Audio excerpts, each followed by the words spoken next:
Everyone, I hope so आप अच्छे होंगे और अपनी DEET+B की प्रिपरेशन कर रही होंगे। बहुत सारे बच्चों को यह नहीं पता कि अपकमिंग एग्ज़ाम की जो हुआ था उसके अभी एग्ज़ाम डेट नहीं आई है, यानी कि TGT, PGT, NTT और नॉन टीचिंग एग्ज़ाम की। तो हमने क्या करना है, जो बच्चे अभी तक स्टार्ट नहीं कर पाए हैं अभी भी उनके पास टाइम है, कोई देरी नहीं हुई है, क्योंकि अभी जब तक हमारा एग्जाम शेड्यूल नहीं आएगा तब तक हम ये होता है कि कई बार हम पढ़ते ही नहीं हैं, हमें अब मोटिवेशन नहीं मिलता। बहुत ज़्यादा हम एक बुक से उठाते हैं, उसके बाद हमें बोरियत लगती है, फिर हम स्टॉप कर देते हैं, फिर 3-4 दिन बाद फिर हम उठाने की कोशिश करते हैं, फिर कोई वीडियो देख लेते हैं मोटिवेशन की और हम पढ़ना शुरू कर देते हैं। लेकिन हमें ऐसा नहीं करना है। सीरियस कैंडिडेट कभी ने ऐसे नहीं करते हैं, एक बार नहीं पढ़ा वो रेगुलर पढ़ते हैं और अपनी रेगुलर क्लासेस को ज्वाइन करते हैं, जो भी ऑनलाइन लिए होंगे या ऑफलाइन कर रहे हैं या सेल्फ स्टडी कर रहे हैं। देखिए, ऐसा नहीं है कि DEET+B में हम सेल्फ स्टडी करके हमारा एग्जाम क्रैक नहीं हो सकता है, 100% क्रैक हो सकता है, लेकिन आपके कंसेप्ट क्लियर होने चाहिए। जैसे मैथ्स के, रीजनिंग के, हिंदी और इंग्लिश के तो आपको नॉर्मली कर सकते हो। जीके भी आपके पास पता होना चाहिए कौन कौन सी बुक्स होनी चाहिए, कंटेंट अगर है तो आपको किस तरीके से पढ़ना है, प्लस आपका सब्जेक्ट जो होता है, यानी कि इंक्लूडिंग आपका स्पेसिफिक सब्जेक्ट होता है जो TGT और PGT में होता है, यानी कि PRT में होता है और NTT में होता है। तो ये सारे सब्जेक्ट होते हैं। आज मैं डिस्कस करने वाली हूँ कॉमन सब्जेक्ट के बारे में, जिसमें मेन टॉपिक मैं डिस्कस करूँगी DEET+B में, चाहे TGT, चाहे PGT, चाहे NTT, चाहे आपका PRT। ठीक है, जो अभी वैकेंसी नहीं निकले फिर भी प्रिपरेशन तो कर ही रहे होंगे ना आप। तो इसके लिए सबसे ज़्यादा इंपॉर्टेंट है कि यहाँ पे कॉमन पेपर की बात करती हूँ। कॉमन पेपर यहाँ पे 5 सब्जेक्ट होते हैं, जिसमें Hindi 20 marks, English 20 marks, maths 20 marks, reasoning 20 marks, GK और करंट अफेयर्स जिसमें हमारा 20 मार्क्स। 20 मार्क्स में भी डिवाइड किए गए हैं क्या क्या सब्जेक्ट आते हैं। तो यहाँ पे मैं एक एक करके सभी सब्जेक्ट के टॉपिक्स बता देती हूँ, आपको वो टॉपिक्स पढ़ने हैं और कहाँ से पढ़ने हैं ये भी मैं आपको बता दूंगी, प्लस आपको बुक्स भी बता दूंगी, ताकि आप वो बुक से जो सेल्फ स्टडी कर रहे हैं, बेसिकली जो ऑनलाइन क्लास ले रहे हैं उनके पास तो होता ही है, वो खुद से नोट्स बना सकते हैं, ऑनलाइन क्लास ज्वाइन कर रहे हैं। जिनके पास बुक्स नहीं है, जो फर्स्ट टाइम देना चाहते हैं, उनके लिए थोड़ी सी हेल्प हो सकती है वीडियो। अगर वीडियो को फर्स्ट टाइम देख रहे हैं तो वीडियो को लाइक, शेयर, सब्सक्राइब करना ना भूलिए, ताकि आपको इन्फॉर्मेटिव वीडियो यानी एजुकेशन से रिलेटेड वीडियो मिलती ही रहेगी। फर्स्ट ऑफ ऑल है, सबसे पहला इंपॉर्टेंट है कि हमारी जो जनरल अवेयरनेस होती है, यानी कि करंट अफेयर्स होती है, वो कहाँ से पढ़े, कौन कौन से टॉपिक है। देखिए, यहाँ पे मैं सबसे पहले GS टॉपिक डिस्कस कर रही हूँ। प्राचीन भारत का इतिहास पहला, मध्यकालीन भारत का इतिहास, आधुनिक भारत का इतिहास। ठीक है, उसके बाद यहाँ पे आधुनिक भारत में सारा डिस्कस हो गए। उसके बाद हमारी कला एवं संस्कृति, जिसमें से क्वेश्चन पूछे जाते हैं, जो मैंने प्रीवियस के पेपर है DEET+B में, उसमें से सिलेक्टेड टॉपिक जो हमें पूछे जाते हैं उनमें से छांट कर ये पॉइंट्स लिखे हैं आपके लिए। भारतीय भूगोल, विश्व का भूगोल, पर्यावरण, भारतीय संविधान, भारतीय अर्थव्यवस्था यानी कि इकोनॉमिक्स, भौतिक विज्ञान, रसायन विज्ञान, जीव विज्ञान, विज्ञान एवं प्रौद्योगिकी, जिसमें हमारे सारे टॉपिक है। इसमें भी सब टॉपिक है, अगर मैं डिस्कस करूँ तो एक ही टॉपिक में सारी वीडियो निकल जाएगी, तो मैं इसमें मेन टॉपिक है। और विविध में आपको डिस्कस कर देती हूँ। खेलकूद से संबंधित आते हैं, प्रमुख खेल पुरस्कार, अंतर्राष्ट्रीय संगठन, संयुक्त राज्य द्वारा आयोजित वर्ष, विश्व में सबसे बड़ा, छोटा, लंबा, ऊंचा, विश्व में प्रथम कौन आता है, सबसे बड़ा, छोटा, लंबा, ऊंचा, भारत में प्रथम, विश्व की प्रमुख गुप्तचर संस्थाएं, अंतर्राष्ट्रीय सीमाएं रेखाएं, भारत के प्रमुख शोध संस्थान, भारत में विश्वविद्यालय स्मारक कितने होते हैं, प्रमुख वचन एवं नारे, प्रमुख व्यक्तियों के उपनाम, भारत के राष्ट्रीय चिन्ह और प्रतीक, महत्वपूर्ण पुस्तकें और उनके लेखक, महत्वपूर्ण तिथि, सप्ताह, वर्ष और लेखक। ठीक है, दशक, विविध क्षेत्रों के सम्मान, नोबेल पुरस्कार से सम्मानित भारतीय, परिवहन एवं तथा संचार, विश्व के प्रमुख देशों की राजधानी और मुद्रा, भारतीय प्रतिरक्षा तंत्र। ये सारे इंपॉर्टेंट टॉपिक है विविध के। इससे पहले मैंने आपको डिस्कस जो टॉपिक बताए हैं उसमें से आपकी हिस्ट्री, ज्योग्राफी, सिविक्स, साइंस के फिजिक्स, केमिस्ट्री, बायोलॉजी, इनके भी मैं बताऊंगी कि बुक्स कहाँ से लें और कौन सी बुक से पढ़े स्टार्टिंग से, क्योंकि स्टार्टिंग से आपको पता है कि बेसिक आपका कहीं ना कहीं क्लियर नहीं होता। तो मैं यहाँ पे बता देती हूँ। हमने अभी डिस्कस किया था, हमने GS टॉपिक डिस्कस किया। तो GS टॉपिक्स के लिए मोस्ट इंपॉर्टेंट बुक्स होती है NCERT 6 से लेकर 10th क्लास की लेवल के लिए, साथ ही साथ 11-12 की भी पढ़नी है, क्योंकि इसमें जो टॉपिक दिए गए हैं वो, क्योंकि GS जैसा टॉपिक है कितना वास्ट है, जितना भी पढ़ो उतना कम है। लेकिन हमें यहाँ पे इसलिए कह रही हूँ क्योंकि आपके आने वाले जो एग्जाम है उसमें भी ये हेल्प करेगा। NCERT मोस्ट इंपॉर्टेंट होती है, आप उससे लेकर नोट्स बना सकते हैं। लेकिन यहाँ पे मैं लास्ट एक इंपॉर्टेंट बताऊंगी, स्क्रिप्ट मत करना, इंपॉर्टेंट होगा कि आपको NCERT के नोट्स कैसे मिलेंगे। ठीक है, ये ध्यान रखना है, मैंने आपको बता दिया। इसके लिए आपको बुक्स भी मिल जाएगी, मार्केट में बहुत सारी बुक्स अवेलेबल होती है, ऑनलाइन और ऑफलाइन दोनों मिल जाएगी। ऑनलाइन की वेबसाइट होती है CTEC, अगर NCERT लिखोगे, टेक्स्ट बुक लिखोगे, वहाँ पे आपको डिटेल में ये सारी बुक्स मिल जाएगी और इसके नोट्स बना सकते हैं। अब आता है हमारा रीजनिंग के टॉपिक्स, अंग्रेजी वर्णमाला प्रशिक्षण, सांकेतिक भाषा प्रशिक्षण, सदृश्य प्रशिक्षण, वर्गीकरण यानी क्लासिफिकेशन, शब्दों का तार्किक क्रम, अक्षरों संख्या, कर्म प्रशिक्षण, रक्त यानी कि ब्लड वाला, दिशा प्रशिक्षण डायरेक्शन, श्रृंखला, लुप्त पद ज्ञात करना, पासा, गणितीय संक्रियाएं, असमानता, वेल अखेर, वेल अरेख, न्याय संगत, कैलेंडर तथा घड़ी, बैठिक व्यवस्थीकरण, पहली प्रशिक्षण, आकृति सदृश्यता, आकृति श्रृंखला, आकृति वर्गीकरण, सन्निहित आकृतियाँ, जल और दर्पण, प्रतिबिंब, आकृति पूर्ण करना, आकृतियों को गिनना, बिंदुओं की स्थिति, कथन एवं निष्कर्ष, कथन एवं पूर्वधारण, कथन एवं कार्यवाही, निर्णायक क्षमता। ये सारे हिंदी के मैंने इसमें हिंदी के ही हैं टॉपिक मेरे पास। मैंने इंग्लिश में भी बता दूंगी कि इसमें इंग्लिश में भी अलग से आपको दे दूंगी, तो आप वहाँ से नोट कर लेना। मैंने यहाँ पे हिंदी में डिस्कस किया रीजनिंग। अब हम मैथ्स में हिंदी में डिस्कस करेंगे।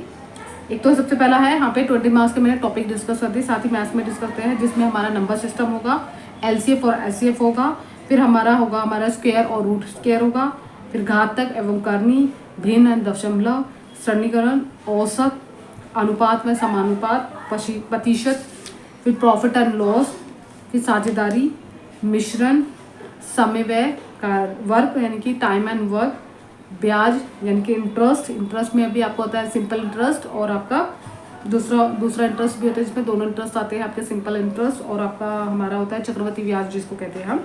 समय और चाल और दूरी, सांख्यिकी, समय का विश्लेषण, क्षेत्रमिति, कर्मचय एवं चयनचय, स्टॉक एंड शेयर, अनुक्रमण एवं श्रेणियाँ। ये सारा हमारे जो टॉपिक्स हैं वो मैथ्स के टॉपिक्स हैं। ठीक है, अब हम डिस्कस कर लेते हैं हिंदी के कौन कौन से टॉपिक्स हैं जो हमें पढ़ने हैं। अपठित गद्यांश भी आता है, पद्यांश भी आता है जो मैंने देखा था।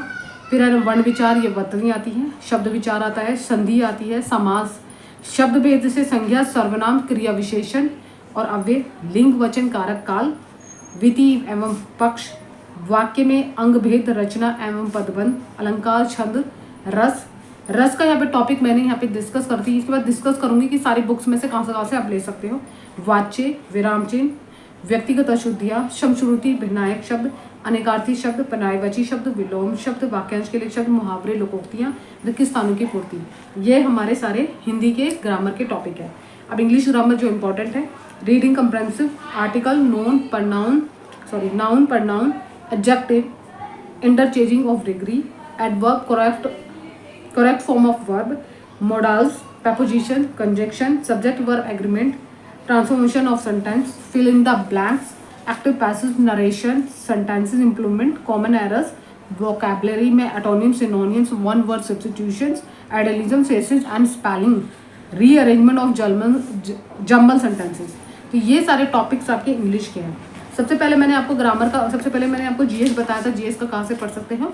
ठीक है, ये जीएस मैं इसलिए बोल रही हूँ क्योंकि आप इसके अलावा लूसेंट भी ले सकते हो जो आपको बुक्स बहुत ज़्यादा इंपॉर्टेंट होगी। लूसेंट के अलावा यहाँ पे एक घटना चक्र की भी आती है और इसके अलावा हमारी बुक्स जो हम इसमें से पढ़ सकते हैं, ये 3 बुक्स मैंने जो बता दी आपको, लूसेंट की बता दी, एक आपकी घटना चक्र की बता दी जिसमें जीएस होता है, एक एनसीईआरटी। लेकिन सबसे पहले मैं एनसीईआरटी को ही प्रेफर करूंगी क्योंकि एनसीईआरटी से आपका बेसिक भी क्लियर होगा। ठीक है, वो पढ़िए, मैंने बता दिया 6, 7, 8, 9, 10, 11, 12 की।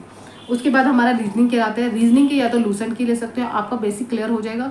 लूसेंट की प्रैक्टिस के लिए भी आती है, एसएससी के लिए भी आती है बुक्स रीजनिंग की, अच्छी खासी है, मेरे पास है अवेलेबल, तो मैं आपको भी दिखाती। तो मेरे पास अभी है लेकिन नेक्स्ट क्लास में आपको जरूर दिखाऊंगी कि उसमें किससे आया है, क्योंकि मेरे पास है वो। दूसरी है मैथ्स के लिए RS अग्रवाल की भी है। ठीक है, जिसमें अंकगणितीय कहते हैं और उसमें डिटेल में आपको सारा दे रखा है मैथ्स का। और इसके अलावा भी और भी बुक्स होगी तो मैं बता दूंगी। ये प्रैक्टिस करने के ऑनलाइन क्लास के लिए भी आप क्या कर सकते हो, यहाँ पे मैं बुक्स की बात कर रही हूँ, ऑनलाइन क्लास भी ले सकते हो। अगर ऑनलाइन क्लास लेने की आपकी कैपेबिलिटी नहीं है DT+B के लिए, तो आप क्या कर सकते हो, टॉपिक वाइज यहाँ पे बहुत सारे सर हैं जो हमें पढ़ाते हैं और आप आसानी से ले सकते हो, उनकी क्लास ज्वाइन कर सकते हो। यूट्यूब पे फ्री ऑफ कॉस्ट होती है क्लास, तो कोई पैसे नहीं देने पड़ते।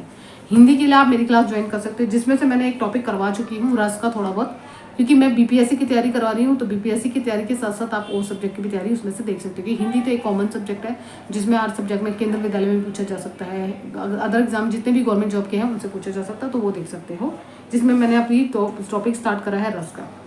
इंग्लिश के लिए मेरे को यहाँ पे जो इंपॉर्टेंट टॉपिक, जितने भी इंपॉर्टेंट टॉपिक है, निधि मैम है, जो यूट्यूब पे बहुत ही अच्छे पढ़ाती है इंग्लिश, तो वहाँ पे उनकी क्लासेस ज्वाइन कर सकते हो फ्री ऑफ है। वहाँ पे उनकी वोकैब की भी न्यू बुक्स आई है, तो वो वोकैब भी देख सकते हो। एटोनिम्स सिनोनिम्स उनकी अच्छी क्लासेस होती है। इसके अलावा सचिन सर की देख सकते हो, सचिन सर की भी बहुत अच्छी यहाँ पे क्लासेस होती है। ऑनलाइन क्लास भी ले सकते हो उनकी। DSSB की तैयारी के लिए अगर आपके पास है कि आप पैसे पे कर सकते हो, ऑनलाइन क्लास लेकर अपने कंसेप्ट को क्लियर कर सकते हो, फिर आपके पास बुक्स है, फिर आप पढ़ सकते हो आसानी से। ये चीज़ मैंने आपकी कॉमन समझ दी। अब आता है, मैंने आपको बुक्स बता दी, अब इसके बाद सिलेबस डिस्कस कर दिया, टॉपिक कर दिया। सब टॉपिक के लिए मैं आपको डिटेल में अभी नहीं बताऊंगी, इसके मैं प्रोवाइड करा दूंगी टेलीग्राम में। आप टेलीग्राम में जाकर मेरा चैनल ज्वाइन कर सकते हैं, वहाँ से मैं आपको डिटेल में दे दूंगी डेट वाइज। अब आती है सब्जेक्टिंग। देखिए मैं सारे सब्जेक्ट तो नहीं बता सकती, जो मेरे पास मेरे खुद के सब्जेक्ट है, यानी कि हिंदी के लिए मैं बता सकती हूँ कि कौन कौन से टॉपिक्स है। देखिए यहाँ पे सबसे ज़्यादा इंपॉर्टेंट है TGT के लिए हिंदी का सिलेबस यहाँ पे दिया गया है, जो मैं टेलीग्राम चैनल पर भी शो कर चुकी हूँ। PGT का भी मैंने टेलीग्राम चैनल पर दिखा दिया, मैं दोबारा भेज दूँगी, आप ज्वाइन कर लेना। PGT का जो सिलेबस है वो काफ़ी सारा वास्ट है, तो इसको तैयारी करने में आपको कम से कम 2 या 3 महीने कहीं नहीं गए।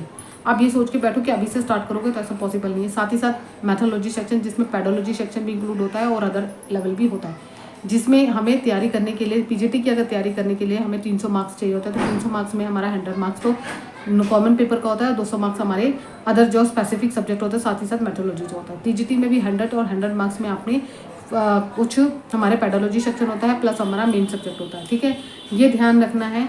और इसी तरीके से आपको कॉमन पेपर की तैयारी करनी है। ये कॉमन पेपर की अगर आप तैयारी कर लोगे ना, तो मैं 100% बता रही हूँ कि आपका कोई भी एग्ज़ाम, गवर्नमेंट एग्ज़ाम क्रैक होने से कोई नहीं रोक सकता, क्योंकि ये कॉमन पेपर आपके सभी सब्जेक्ट में काम आएंगे। आपके अपकमिंग यह नहीं है कि आपके आपने जो ज्ञान लिया है ना, जो आपने पढ़ा है, वो आपके हर एग्ज़ाम में कहने की बात है, चाहे BPSC हो, चाहे NVS हो, चाहे केंद्र विद्यालय हो, चाहे आपकी जितने भी अपकमिंग वैकेंसी आ रही है किसी भी स्टेट की, उसमें हेल्प करेगा। तो इसलिए मैंने आपको DSSB का बताया कि बहुत सारे बच्चों ने मुझे कमेंट्स किया था कि मैम DSSB की ही तैयारी करना चाहते हैं। DSSB यानी कि दिल्ली में गवर्नमेंट जॉब लेना चाहते हैं, तो इसके लिए कंपटीशन बहुत हाई है। आप अगर अभी से नहीं पढ़ोगे तो आपका एग्ज़ाम नहीं क्रैक हो सकता। मैं फिर बहुत वही बोल रही हूँ कि अपनी पढ़ाई कंटिन्यू रखिए, अपना प्री प्लान बनाइए, टाइम टेबल बनाइए, अपनी प्रिपरेशन करिए, अपनी बहुत सारी बुक्स लेके ना आइए। एक बुक्स लीजिए, उसको एक बार नहीं, 2 बार नहीं, मल्टीपल चॉइस में पढ़ते जाइए, नोट्स बनाना शुरू कर दीजिए, क्योंकि नोट्स आपके कितने, वो नोट्स आपकी लाइफ टाइम काम आने वाले हैं। अगर आपका क्लियर हो जाता है तो आपकी किसी और को दे सकते हो, उनकी हेल्प हो सकती है। तो इतनी आज की वीडियो में इतना ही है। वीडियो आपका यूजफुल लगे तो लाइक शेयर सब्सक्राइब करिए। Thank you so much, bye bye, take care, have a nice day.